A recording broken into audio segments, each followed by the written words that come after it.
রাতের বেলা গাড়িতে রাস্তায় অদ্ভুত কিছু কি কখনো দেখেছেন? আজকের এই ভূতের গল্পটা একদম বাস্তব, চলুন দেখে আসি।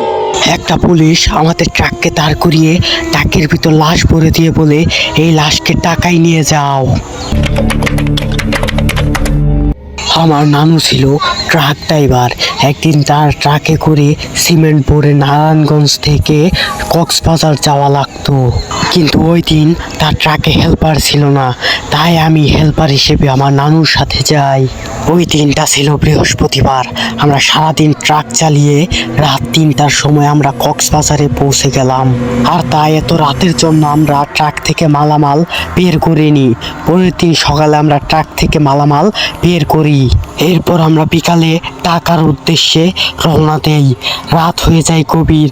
এর ভিতরে আমার আর আমার নানুর অনেক ঘুম পেয়েছিল, আর এই জন্য রাস্তার পাশে একটা চায়ের দোকানে আমরা গাড়িকে থামিয়ে আমরা চা খেতে শুরু করি।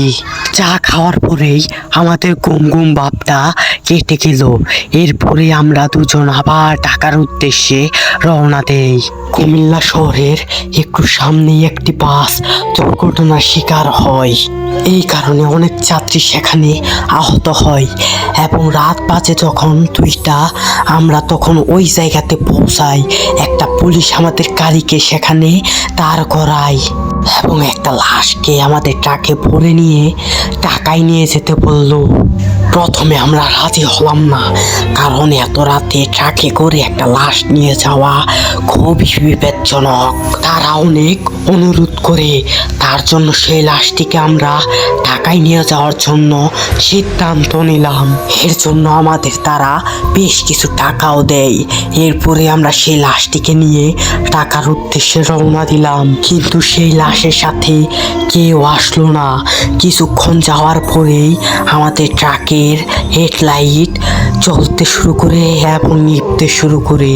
তারপর কিছুক্ষণ পরেই আমাদের ট্রাকের ইঞ্জিনটা হঠাৎ করেই বন্ধ হয়ে গেল। এটা দেখে আমার নানু ভাই আমাকে বলল, যাও তো নিচে গিয়ে দেখো কি হয়েছে ট্রাকের ইঞ্জিনে, কেন বন্ধ হয়ে গেল।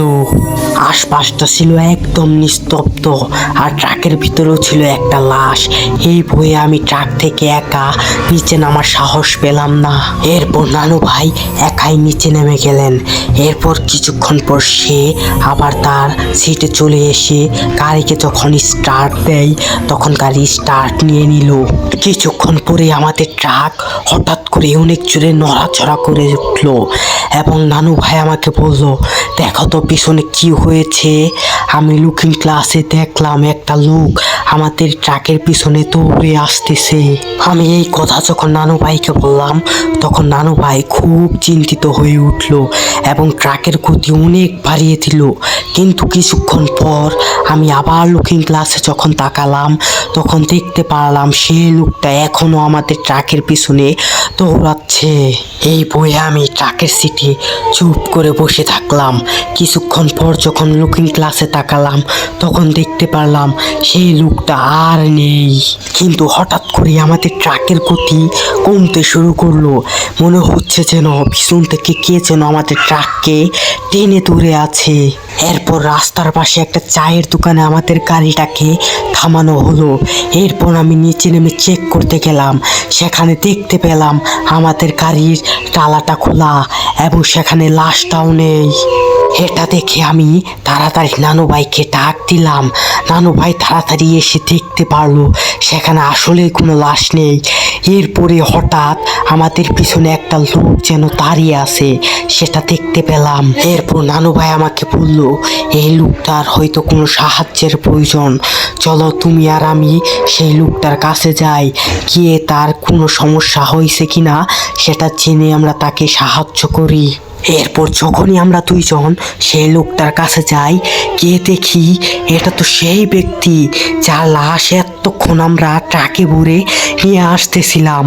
এরপর আমরা দুইজন দৌড়ে সেই চায়ের দোকানের পাশে গেলাম। গিয়ে দেখলাম কোথায় চায়ের দোকান, কোথায় আমাদের ট্রাক, এখানে শুধু ফসলের ক্ষেত। এরপর হঠাৎ করে আমার সামনে একটা লোক চলে আসে এবং ভালো করে লক্ষ্য করে দেখলাম এটা তো সেই চায়ের দোকানের লোক যেখানে আমরা বসে একটু আগেই চা খাচ্ছিলাম। হঠাৎ করে সে আমাদের দুইজনের গলা চেপে ধরলো। অনেক কষ্ট করে আমরা গলা ছাড়িয়ে আমরা দৌড়ে অন্য জায়গায় চলে যেতে লাগলাম।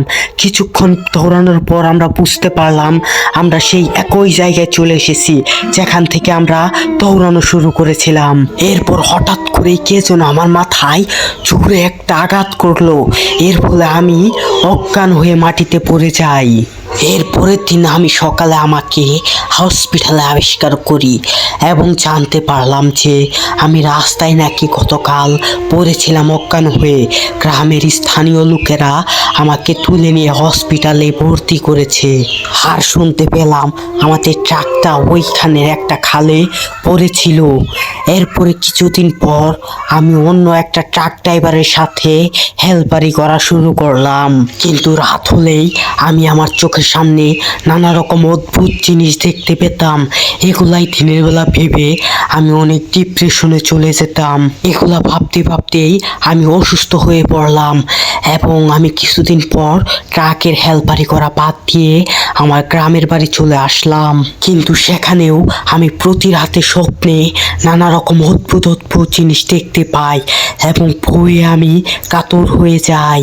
কিন্তু এক রাতে আমার নানা ভাই আমার স্বপ্নে এসে বলল যে নাতি তুই বেঁচে গেলি, আমি তো মরে গেলাম। এর কিছুদিন পর আমার এলাকার সবচেয়ে বড় হুজুরের কাছে গিয়ে আমি সব কিছুই খুলে বলি আমার সাথে কি কি ঘটেছে। এগুলা শুনে হুজুর দোয়া দুরুদ পড়ে আমার উপরে ফু দিয়ে দেয় এবং আমাকে কিছু বিশেষ আমল করতে বলে।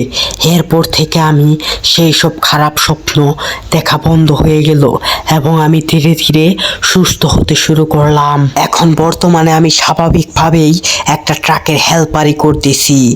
আমার সাথে সেই রকম আর কোনো অদ্ভুত ঘটনা ঘটেনি। আমি আমার লাইফ নিয়ে এখন সুখী।